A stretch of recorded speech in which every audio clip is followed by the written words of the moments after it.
In the hopeful dawn of futuristic dreams, the 1970s gave us this: the picture phone. A sleek space-age marvel meant to revolutionize communication forever. With a screen embedded beside a rotary phone, it promised face-to-face conversations across great distances. But while the idea was decades ahead of its time, reality had other plans. The cost was astronomical, the image quality dismal, and the infrastructure nearly non-existent. Customers simply weren't ready. And neither was the world. This image captures the optimism, a well-dressed woman smiling brightly as she video chats with another. It's a moment frozen in corporate fantasy, a marketing dream, not a societal shift. For all its potential, the picture phone flopped, becoming one of tech history's most memorable misfires, a vision unfulfilled indeed. In the world of tech and media fails from the 1970s, few symbols are more iconic than this one, the future that came and went. At first glance, it looked like the future, sleek, modern, and unmistakably Polaroid. This is the Polar Vision camera, released in 1977, Polaroid's ambitious leap from instant photos to instant movies. Designed to compete with Kodak's wildly popular Super 8, it promised to revolutionize home filmmaking with a unique self-developing film cartridge. No darkroom, no delay. Just shoot and watch your movie minutes later. But for all its promise, the Polar Vision was a technological misfire. The footage it produced lacked vibrancy. Colors were dull and lifeless, missing the emotional punch consumers expected. And perhaps the most critical flaw, it recorded no sound. In an era when storytelling was evolving rapidly, a silent home movie camera felt like a step backward, not forward. Consumers wanted more, and this futuristic-looking gadget couldn't deliver. The Polar Vision faded fast, becoming a forgotten footnote in Polaroid's otherwise iconic legacy. In the saga of tech and media fails from the 1970s, it remains a prime example that even giants can stumble when they chase innovation without listening to the audience. In the early 1970s, Sansui attempted to redefine the way we hear music. Enter the Sansui QRX 9001, a gleaming, high-end quadraphonic receiver that promised a groundbreaking audio revolution. With 4 discrete channels instead of the usual 2, it aimed to place listeners right in the middle of the music. And it wasn't just hype. Legends like Aerosmith and Eric Clapton released albums specifically mixed for this immersive format. Retailing at around $200, a hefty price tag back then, equivalent to over $1,200 today, the system became a symbol of audiophile aspiration. But for all its promise, the revolution quickly unraveled. The format was confusing, incompatible across manufacturers, and lacked standardization. Consumers were left frustrated, unsure which albums or equipment even supported quad sound. Records. Stores couldn't keep up, and neither could the technology. What was meant to be a leap forward in audio fidelity became a tangled mess of wires and marketing. The Sansui quadraphonic system now stands as a beautiful relic, a reminder that innovation needs simplicity and timing. In the world of tech and media fails from the 1970s, this was a revolution that never found its rhythm. In the final stretch of the 1970s, as natural beauty trends swept through store shelves, Clairol took a bold and bewildering step, introducing the Touch of Yogurt shampoo, a product that promised to nourish hair with the wholesome goodness of real yogurt. It was a quirky blend of marketing optimism and trend-chasing ambition. But for many consumers, it raised more eyebrows than sales figures. The packaging didn't help. With creamy textures, food-style labeling, and mentions of cookbooks, some shoppers genuinely believed it was edible. Others simply couldn't wrap their heads around putting dairy in their hair. The result? A flurry of confusion and a quick fade from memory. While Clairol hoped to ride the wave of natural ingredients, they instead washed up on the shores of one of beauty's oddest flops, Among the tech and media fails from the 1970s, this one wasn't high-tech, but it's a perfect example of how even the simplest ideas can fail spectacularly when execution misses the mark. Behold the future, or so we thought in 1978. This sleek, futuristic-looking player is the laser disc, a technological marvel that predated the DVD by nearly 2 decades, offering far superior video and audio quality compared to the clunky VHS tapes of the time. Laserdisc looked poised to redefine home entertainment. For cinephiles and tech enthusiasts, it was love at first sight. Massive discs, crisp resolution, and chapter selection. It was cinema at home, almost. But beneath the gloss lay fatal flaws. Laserdiscs were expensive, couldn't record content, and their players carried a hefty price tag. The discs themselves were large and unwieldy, more like vinyl records than modern media.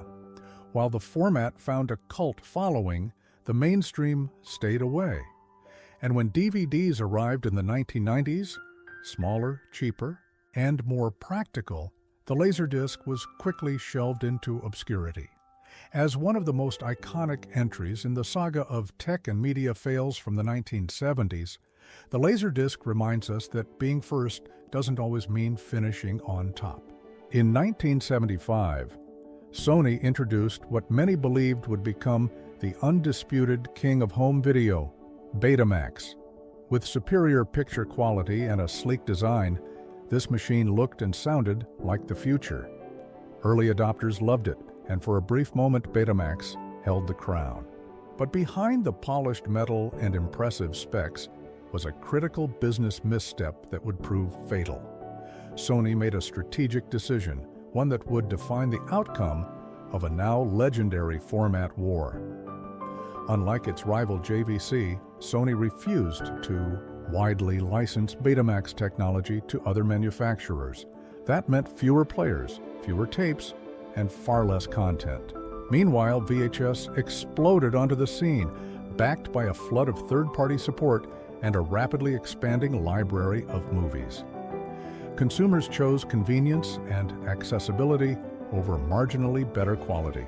What you see here is more than just a machine. It's a cautionary tale.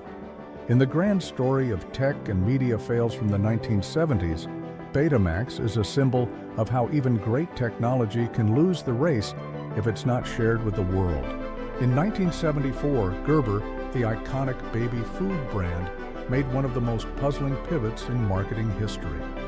With the rise of single adults living alone and cooking less, the company introduced Gerber Singles, a line of ready-to-eat pureed meals for grown-ups. That's right, baby food repackaged for adults. The jars featured flavors like beef burgundy, Mediterranean vegetables, and blueberry delight. But while the packaging said singles, the public response was unanimous. No thanks. The idea may have stemmed from practicality, but the execution was tone-deaf. Adults weren't interested in spooning mush from baby jars, no matter how nutritious. The association with infant food was too strong to overcome, and the texture and taste did little to win people over. In less than a year, the experiment flopped, disappearing from store shelves and entering the annals of marketing failure. In the lineup of tech and media fails from the 1970s, Gerber Singles earns its place as a bizarre footnote, a reminder that just because a product can exist doesn't mean it should. In the early 1970s, breakfast innovation was heating up. Riding the wave of convenient morning meals like Pop-Tarts, Downy Flake decided to shoot its shot, and missed spectacularly. Enter toaster eggs. Launched in 1972, these pre-cooked, frozen egg patties were designed to go straight from freezer to toaster. It was a bold concept meant to revolutionize breakfast on the go. But instead of becoming a household staple, they became a punchline. Consumers were baffled. The texture, rubbery, the flavor, questionable. And the shape, somewhere between a frisbee and a hockey puck, didn't exactly scream appetizing. Reviews were brutal, and sales were worse. By 1975, Downy Flake quietly pulled toaster eggs from shelves, leaving behind little more than confusion and regret. As a chapter in Tech and Media Fails from the 1970s, this culinary experiment proves a key lesson. Not everything that fits in a toaster belongs in one. In 1974, bike design took a sharp and literal turn with the introduction of the swing bike. With a frame that allowed riders to steer not just the front wheel, but the rear one as well, it promised an entirely new way to ride.